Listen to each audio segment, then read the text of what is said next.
Nassau Paradise Island. We know better because it's better in the Bahamas. For the best deals on resorts and travel, visit NassauParadiseIsland.com. First at 11 tonight, a day-long protest from high above D.C. finally comes to an end. We brought you live coverage, starting with Good Morning Washington today, as a group of protesters climbed to the very top of this construction crane near the White House, eventually unveiling a banner that said, "Resist." Yeah, and they were up there for 16 hours before finally coming down about an hour ago. Tom Rousey is live tonight with the message they're hoping to send. Tom?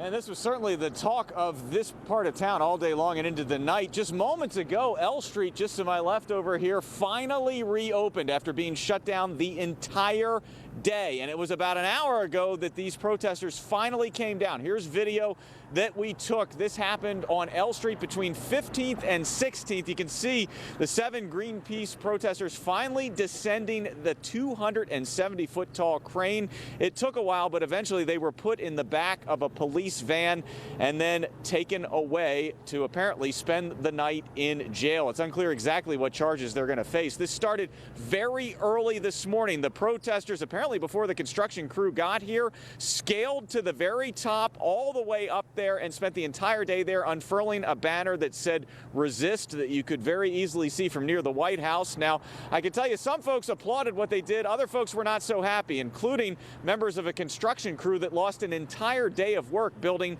an office and retail building. These construction guys over here are not happy. They lost a day of work. What do you say to them? We realize that that is an inconvenience, but we also feel like this is a moment in history that requires bold action, and that's why we decided to do this today. Sometimes you have to do things out the ordinary to get attention and recognition. We should have our checks and balances. I don't think we have them right now, so people are going to resist.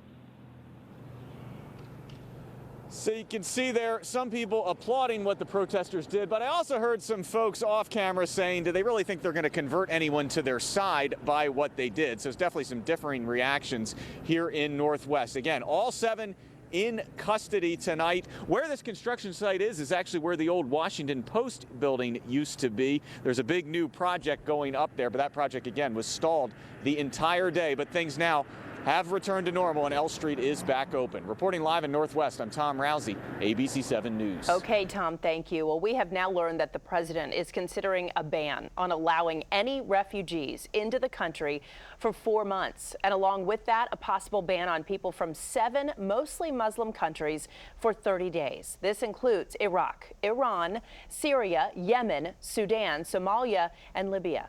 While the measure does not reference Islam, civil rights groups said the draft orders clearly target Muslims.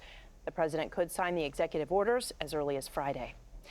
The White House is pushing back now against reports that one of President Trump's next executive orders would keep the terror detention facility at Guantanamo Bay open. The president says he is considering lifting the ban on torturing terror suspects as well, but he says he will listen to his advisors. I asked him the question. Does it work? Does torture work? And the answer was yes, absolutely. But fellow Republicans say it is a matter that's already been settled by Congress and torture will not be allowed.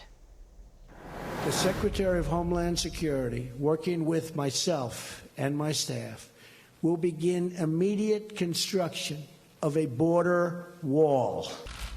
It was one of the first and biggest campaign promises from President Trump, and now it's one step closer to reality.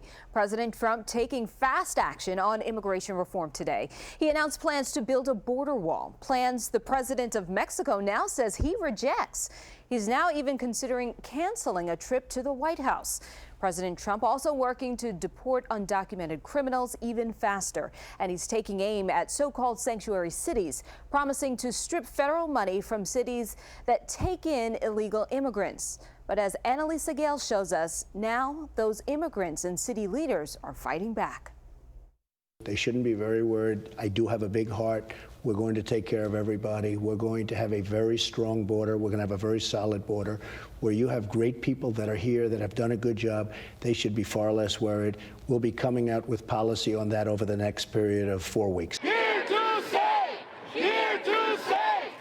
Shortly after President Donald Trump signed an executive order, reactions started streaming in. The executive order would cut off federal funding for cities that are considered sanctuary cities. Cities like D.C., which protect undocumented immigrants. Having a D.C. residents afraid to call the police or afraid to call on the government makes our city less safe. Mayor Muriel Bowser says her team is examining the order to determine how it will affect the city. Certainly our lawyers are looking over the executive order to see exactly what it means.